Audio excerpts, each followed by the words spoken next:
100% uncompromised quality you can trust in every situation. Seiko, the proud rifle sponsors of the Tweedle Pod.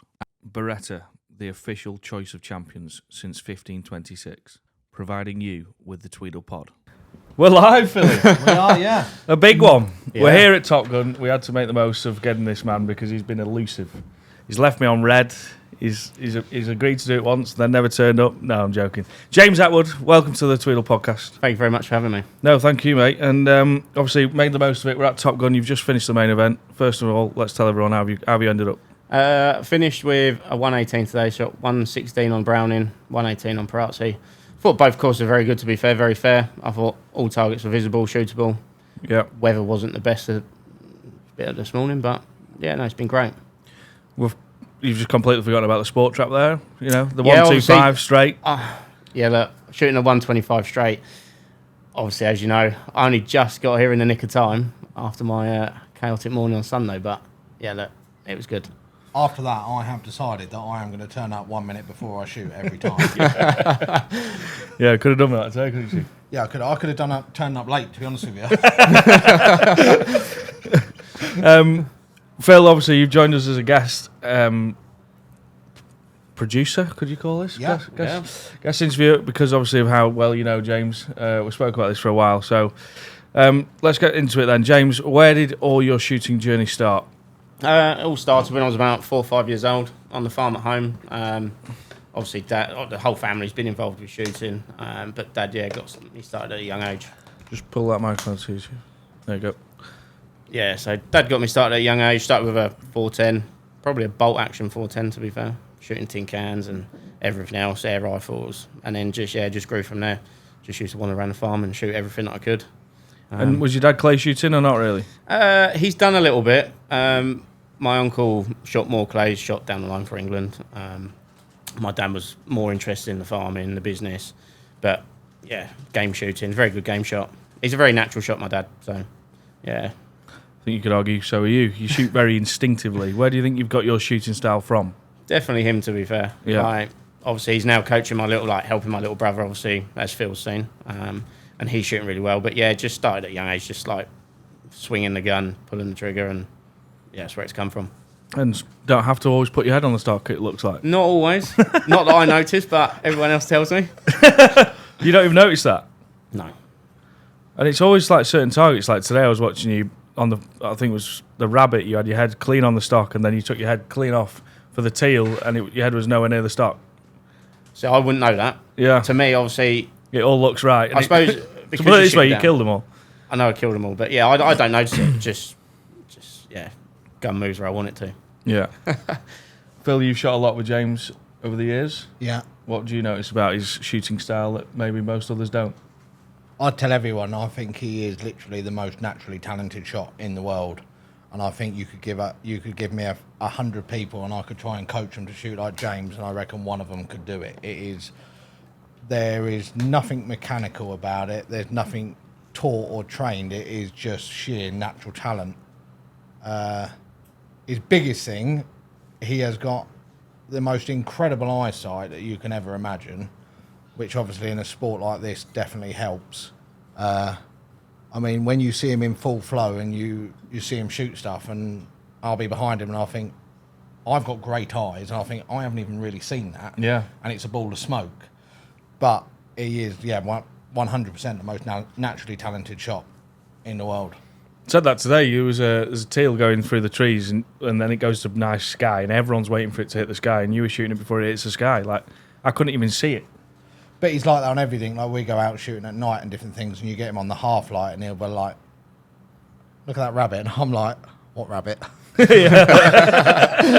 So, yeah, definitely eyesight. His style is one of a kind, but it clearly works. And at times, I've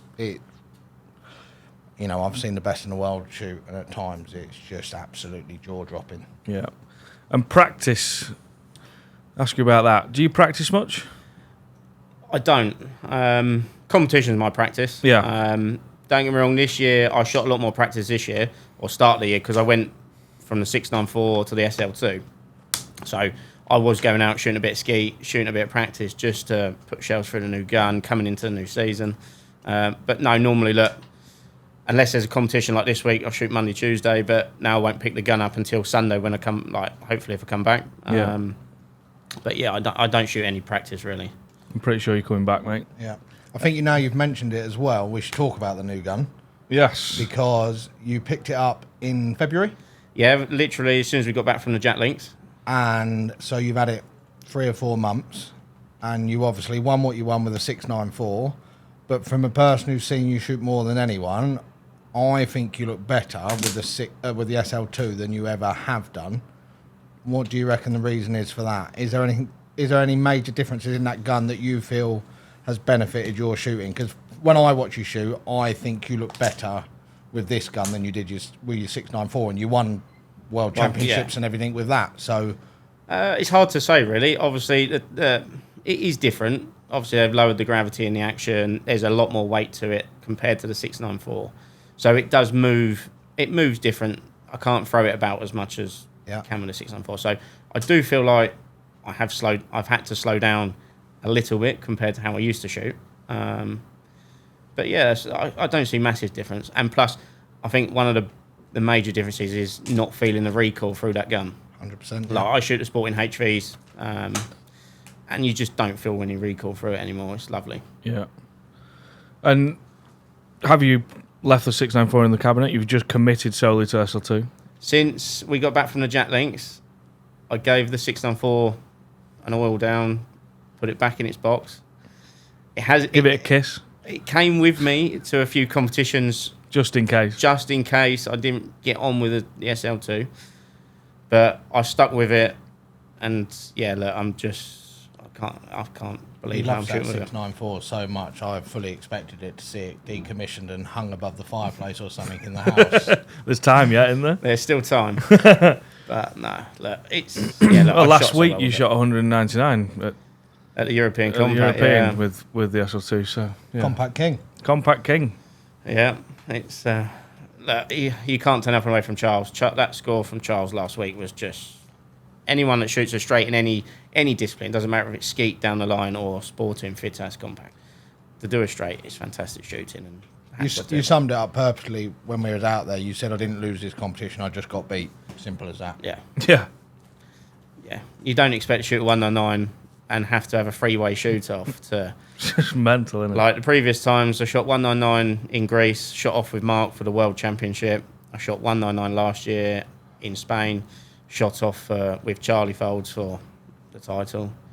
This year, shot off for 2nd, 3rd and 4th. Yeah. Yeah. What would you say is your greatest achievement in shooting so far? Look, it's going to be the World Championship because it's a world title. Everyone aspires to win a World Championship. But closely behind that is going to have to be back-to-back European FITAS over the last 2 years. On the same score of 193 out of 200. Yeah, look, to do that again is pretty special. And this is a man up to about 3 years ago, never shot FITAS. Yeah. I've literally only started shooting FITAS since shooting with Phil. I suppose it suits your style, though, doesn't it? Maybe, or not? Yeah, probably. Instinctive? I don't know. Look, you don't know. That's the best thing I've about never really James when you enjoyed it. ask him like how he does it. It's like, I don't know. You want to see it sometimes, like, how'd you shoot that target, James? Don't know, I just come through it, pull the trigger. All right, fair play. Cheers for the help. Yeah. What you see on that, I don't know. Yeah. Absolutely nothing. I don't see lead. I couldn't tell you. I couldn't tell you what I put on anything. I can just tell you sometimes there's a big gap. Amazing. Have you got any more questions you want to ask about? For the viewers, You've got a choice. You've got a chance now to ask one of your best mates questions that you might not always want to answer. No, for the viewers, right? I've always said I think you are probably one of the strongest shooters under pressure in shoot-offs. And when I won the British, someone said to me, "How come you got yourself so pumped up? And why did you go so hard at him?" And I said, because I only had 2 on him, and I know how deadly he is in shoot-offs. And I thought, if I don't, he will catch me. So for the viewers, there's a little bit of maybe a bit of a technical information. How do you prepare yourself for a shoot-off and get yourself in? Because I think over everything I've ever seen you shoot, I always see you shoot your best in a shoot-off. do you approach it any different in a shoot-off? Do you get your mind, like when we done my podcast, people went mad about the mindset sort of thing. So touching on the mindset, what kind of a mindset do you get yourself in on a shoot-off to get yourself where you can shoot like that? Almost where you look like what I see you when you shot off against Charlie Folds and you shot 25 straight in that European compact, and he made it look like it was easy. But then when I watched him shoot the last pair, I actually noticed how much he was shaking. So under them nerves, you can still perform like that. Even last night, shooting off for the pool shoot, you were never going to miss. You know, yeah, and look, Aaron Harvey went in there and shot all 10, and like that's big pressure then. And you went in there and just looked like you were never going to miss. So what's going through your head? Do you get yourself in a different mindset to when shooting just the original 100 birds or 200 birds?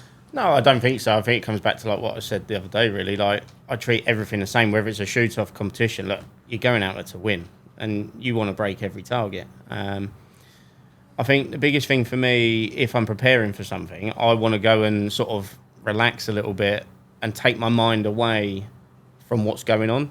So, because sometimes you can sit there, like I used to do it years ago. Like I went for when I'm probably like 6-7 years ago, like I went for a run where I'd get in a shoot off. I couldn't win one to save my life. So I just sort of like change things a little bit and just sort of take myself away, do my own thing, like we do, like when we're away, like just go and have a laugh and a joke, completely away from shooting, and then come back, and then I watch the targets, and then I just sit there and just switch off, like, and just think about other things. Listen to music sometimes, that helps. Well, while you're shooting? Not while I'm shooting, like before. Yeah. Phil will know that I've got certain songs that I listen to. Pink Pony Club. Yeah, he loves that song. All from Carl Barnett. Yeah, exactly. And Rob Hunt. But yeah, like I just try and relax, and then don't get me wrong, it's how the more you get yourself in those situations, you learn how to deal with the pressure. And don't get me wrong, like even last night, I still go into them shoot-offs and I still get the adrenaline gets going, and you're still shaking a little bit, like, but you're pumped for it. And yeah, look, Aaron shot the first 10 straight, and I looked at you and I sort of think, pressure's on now. Yeah. Like, even just for a pull shoot-off. So Yeah. like, But no one else can see that. You look like... Iceman. Yeah. There's no facial expression. There's just like... It just looks like he's not going to miss. Iceman. So it's nice to know that you do actually feel that, because no one else would think you do. Honestly. It does happen. Like in America, when we was at the shooting the World Championships a couple of weeks ago, that last day, obviously I shot the first 2 days well, obviously we both had. I went into that last day and my style of shooting totally changed. Yeah, like, did you? I started shooting not to miss rather than shooting to kill, and then you start leaking targets one away. And that's... Yeah. So sometimes it does have that reverse effect, like you just... 100%. Yeah. I think that's the first time I've ever seen you let the occasion get the better of you. That I'd shot brilliant all week in America. You'd shot an amazing score in the Fit House. You'd won that. You'd won the American Field Sporting. You'd won the Make or Break. We'd shot well all week. You shot the first 2 days great, like everything in the middle. And then we went out and it was like, he looked like a different person. Yeah. And we were shooting with Rich Green, and Rich looked at me and I actually said to him, that's the first time I've ever seen the occasion get the better of him, where you almost looked like you wanted it too much and you changed I was just about to say that. how you shot, and it was like, and then you got yourself in a rut that you couldn't get yourself out of. No, I know. I couldn't shake it off. And when you can't shake it off, and when you want something that bad, like it's a world title, Yeah. we're all chasing that world championship. So when you want it that much, it's that much harder. That's the thing. Yeah.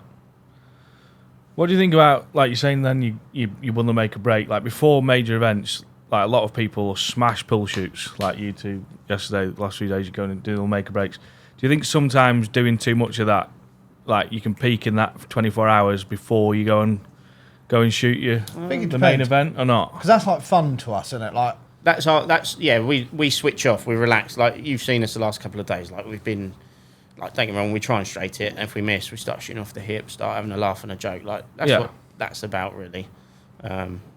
Also for us in America, like when we go to America, like you want to shoot everything. You're going a long way. Plus, there's good money to win on the Make or Yeah, Break. of course, yeah. And you get like, and again, it's all situations like that all build up to help with those like shooting in finals and shoot offs, like because even going head to head on the make or break, Yeah, for sure. like It's not being pressure. funny, it is pressure. And that one at the Worlds, I stood alongside Brandon Powell. Everyone knows Brandon's one of the best shots in the world, if not probably the best. Yeah.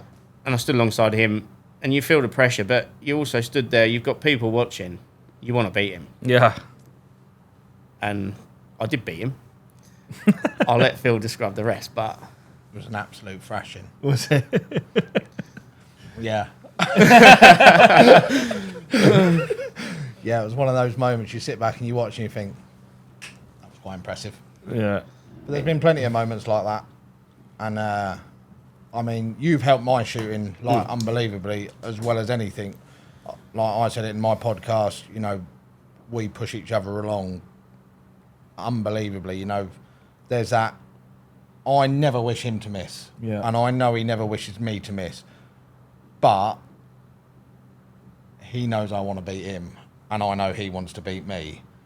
And if he beats me or I beat him, we know we're going to be in on it. But, you know, if I go in and straight stand, he's got to straight it and vice versa. Or if he goes in and misses one, I can pull one ahead here, so it's go time. Yeah. And I think that has made us kind of go like this. And we probably last year, we had that stellar year between us and won pretty much everything. And it was like, apart from shoots of like the world and the Europeans, we shot together. So it was like... Do you feel that as well, James? yeah, Shooting Phil? absolutely. Like, I've always said to people like that want to better themselves, you want to shoot with people better than yourself. We're obviously on the same level, but like Phil just said, we're pushing each other the whole time. That's the thing. But at the same time, you know, if I don't win, there's only one man I want to see win. Like, I've had 2 days where I haven't shot that bad for 5 years. And now, you know, I can't win Top Gun. There's only one person I want to see win. Yeah, of course. Win Top Gun. And to be fair, like I said in my interview earlier, you'd be crazy to bet against him at the minute. Oh, I can see that, mate. I would say now that I think we will all be watching James in the final on Sunday. Yeah. Not too bad at skeet, are you, mate? Not too bad at I skating. was going to say, you do know the format, don't you, for Sunday? So 25 Olympic trap, 25 skeet, 25 compact. He could That's struggle on sorted. that bit. Yeah, that could let him down, that compact bit. Yeah, and then you've also then 50 sporting. Yeah, So what are you thinking about the OT? it's only a going away target, so Yeah, it'll be fine. the old flick of the old. Just Bill pull, Lesson. see target, shoot target, Sam. Exactly Yeah. that. James Attwood style of shooting. Literally. Yeah. And in between stands, like just going back to you two shooting together a lot. Do you often talk to each other about targets or not? We don't talk I know a lot of very people- rarely about targets. To Very be fair. rare, do we? Unless we look at something and think, I don't like that, or there's a big target that we look at and think, How are you But- going to take that? But otherwise, Or we might discuss a sim pair. If you get that sim pair that could be taken either way, we may discuss it. that's about the only time. But other than that, we'll be walking around talking about, we could be talking about anything. Yeah, Like, from one stand to another, very rarely are we talking about shooting. yeah. I think that helps as well massively. Everyone's different. When I'm coaching all the time, people ask about like mindset and different things. I say everyone's different. You probably look at maybe George is probably the example that, you know, if you watch George, he'd been out there for 2 hours. He'll concentrate for 2 hours. And probably Mark as well. He's a bit like that. And then you see other people that I'm very much in the mindset that I have to switch off between stands. And James is very much the same as well. You know, for me, like 15 stands, you probably only need to concentrate for 15 minutes around there. Yeah, And that probably helps us that we're best mates as well. So we're chatting about life itself as we're going around the shoot. Yeah. So but when you're going from stand 1 to stand 2, you're not even really thinking about shooting. You only start thinking about it when you see the targets and start making a plan. Well, I make a plan. James Yeah. doesn't. James. I suppose. I suppose a lot of people can't switch on and off, though, can they? They just got to switch on from the start. Yeah, 100%. it's all And, down like, to the to individual. come in and out of the focus is Yeah. But again, it comes back to like sometimes you can just think too much about it. Switch off. You only need to switch on when you're stood in that stand for them 4 or 5 pairs or that layout. Like, yeah. But it goes to show on everything. Like, I've seen you shoot some of the best pheasants anyone will ever see shot. When we're on peg having a laugh and a joke, and all of a sudden the pheasants come in and we're laughing about something, and next thing you know, this like absolute skyscraper just gets wrapped up, and you think he's laughing as he's made the shot. It's like, how'd you do that? Yeah. But and it's no different in clay shooting. I think people overthink it, and There's a bit less pressure, though, isn't there, when you're pheasant shooting, I suppose? oh yeah, massive. I don't know, Nothing you to still want to kill them. You want to course, kill yeah. them, but you're out there to have a good time as well. aren't you? Definitely, there definitely isn't 225 grand up for grabs when you sit on a peg, though, is there? No, there isn't. No. Literally. In Greece in 2023, you and Mark shot 199. Was that the compact? It was, wasn't Yes, yeah. it? You both missed the same target, We didn't missed you? the same target. I can still picture it today. It was a left to right, pink chandelle. Yeah. Same squad or not? No. No. So I missed. Mine was actually my 174th target, Yeah. and then Mark was on his last layout from about peg 2, I think. So, yeah. And would you say that's up there with that shoot, like from all time? I'm trying to get to the bottom of which was your all-time most nervous shoot off, like where you were thinking, right, here we go. In all honesty, if I went back to that, if I could get myself into how I shot that shoot off and the European shoot off last year, everything else is a doddle. Like that, I was in that shoot off specifically with Mark. For some reason, everything else just disappeared. I wasn't nervous. I wasn't shaking. Nothing. Obviously, Mark went in straight to the first peg. I actually missed one in the first peg. Then he missed one, and as we went through, so yeah, I don't know how it happens. Just sometimes you just relax and you just shoot. Yeah. How does it feel as well when you've got a big crowd watching? Does that, you think, that adds pressure? It does a bit, yeah. Some does. people thrive off that, though. It does, but you summed it up like you just said about the make or break when you were against like Brandon, who is probably the last 2 years been the best in the world, and there was maybe 200 people watching that make or break final, and it's like I think there's a little bit of nerves. It's a lot of people, isn't it? It's almost a little bit of if you can get yourself in the mindset of I'm going to put on a show and I'm going to show people how good I am, that can overpower them nerves a little bit. Yeah. But I think you have to learn how to do that. You have to put yourself in that or be able to put yourself in that position time and time again. Yeah. So you learn how to do that. You know, there's But some people want to be showmen, don't they? And like show off what they can do. You don't strike me as that character. That's why I mean about crowds. It used to. Like I used to hate shooting in front of a big crowd. Like I'd turn around and having everyone watching you it used to affect my shooting, to be fair. But like you just said, the more you get yourself in those situations, you learn to deal with it, and then you learn to block that bit out and just focus on what you're doing in front, really. But that's just you can't teach that. That is literally like, and you'll have had it. Where you feel like when I shot that British, when I turned around, it was only when I turned around, it was almost like there's 300 people watching this. Yeah. Like, and you'd have done it in your shoot offs in the Worlds and the Europeans and that, and it's almost like you manage to get yourself in this zone and this mindset. It's almost like you put blinkers on, and like you're completely dead to everything in the world other than the clays you're doing. And all of a sudden you do it and you turn around and there's like this realization of, God, there's a lot of people there. Yeah. But you've been so in the mode that you're just thinking about clays, you completely almost forget that there's 300 people watching. But you can only do that once you've been there A few times. and time again. Yeah. You can't teach people to win. I think there's a lot of people out there that are very good shots and have never won because they've never won. Yeah, well, you can see that when the odd person gets through to a shoot off that have never been there before. Yeah, we watched you can see it. shoot off last year, didn't we, Sam? Yeah, you did. Yeah, yeah, literally.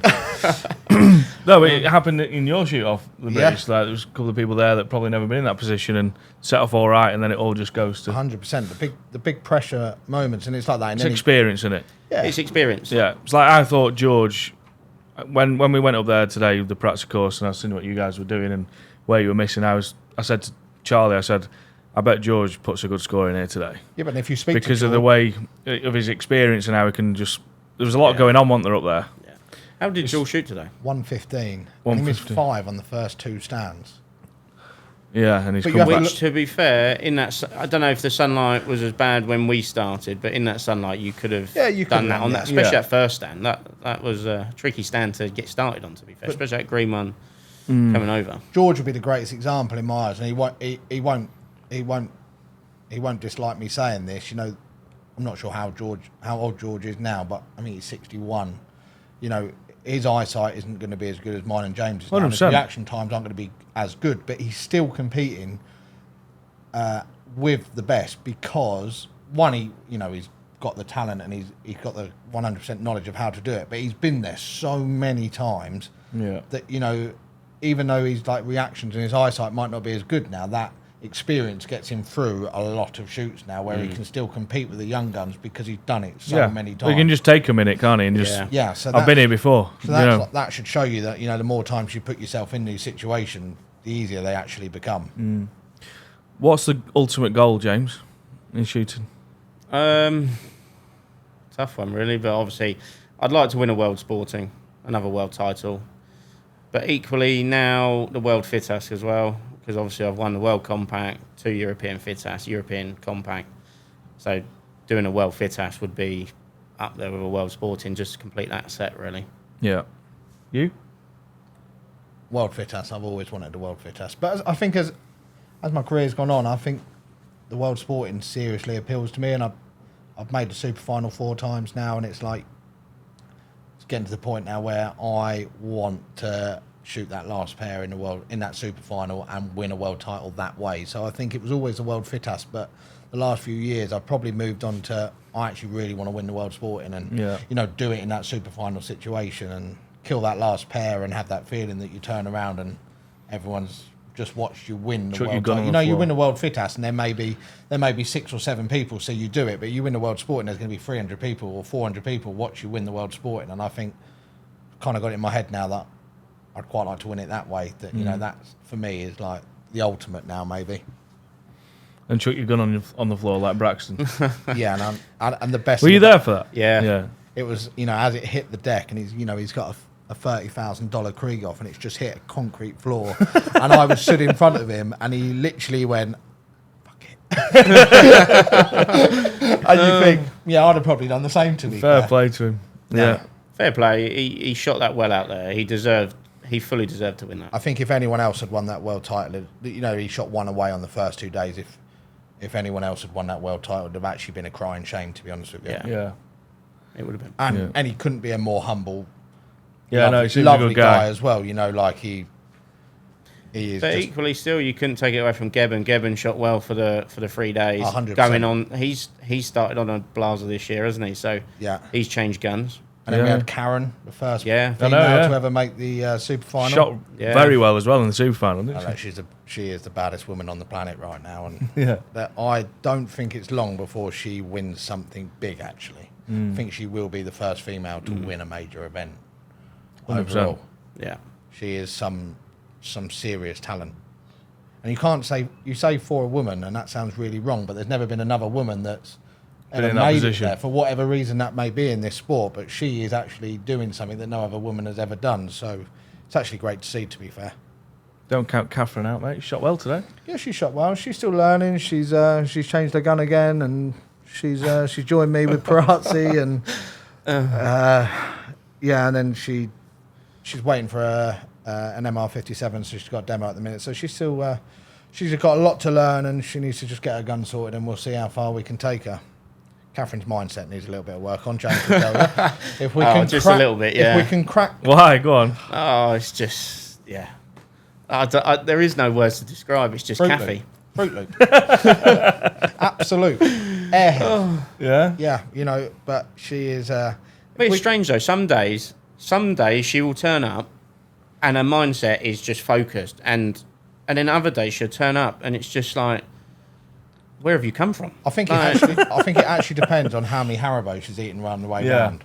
I mean, sometimes it's 2 or 3 like share bags, and she's so high on E numbers, it's like electrolytes and E numbers. Yeah, that is Catherine's trick to shooting. Yeah, I've noticed. Yeah, but she does feed us always sweets halfway round, so it's always good. Yeah. Always helps. Keeps us going. Yeah, and she babysits us most of the time. Yeah, she is definitely. She is mum of the group, and we do need babysitting most of the time. Pick your dummy up. There was no dummy out today, mate. I've done a lot of things, but I definitely didn't spit my dummy out today. I'm joking. I've done a lot of questioning today, that's for sure. You were questioning yourself big time. I was, yeah. But hey-ho, that's sport, and sport is the greatest leveller on earth, Sam. 100%, mate. 100%. It wasn't nice to watch. Hopefully, it wasn't nice to do it. See you back on full. In all the time we've been shooting together, it probably was the worst I've actually seen you. Like, just simple stuff as well. Like, talk about kicking a man whilst he's down, eh? No, but might as well. It really was. like, yeah, but for the viewers, like, we've shot a lot together, and I've not seen you do that before. No. Hey ho, that's life. And like I said in my interview earlier, yesterday, when we shot the Sport Trap, the whole event has been absolutely outstanding. You know, the atmosphere, the event, targets have been great. The ground looks incredible. You guys could not have done anything different, and we didn't expect anything different. You know, after the way you've done the British and what you've done since opening this place, I don't think anyone would have expected anything different to what you've actually done this week. And of course, like, there was a lot of pressure on you guys because, you know, this shoot has been seriously hyped up. Well, that was it. It's like we've had meetings and meetings and meetings for months and months and months about this, and it's like I knew everyone was expecting it just to be like ridiculous, and we kept on meetings like how else we're going to make it special. And in the end of it, I was like, look, let's stop overcomplicating it. And just do what we've got. Yeah. Let's stick to the Eaton Hall way. Let's do it different. Let's do this, do that. Like the marketing has been off the chain this week. Oh, it's been. You know, even to broadcast an event like, I mean, that's if I do say so myself.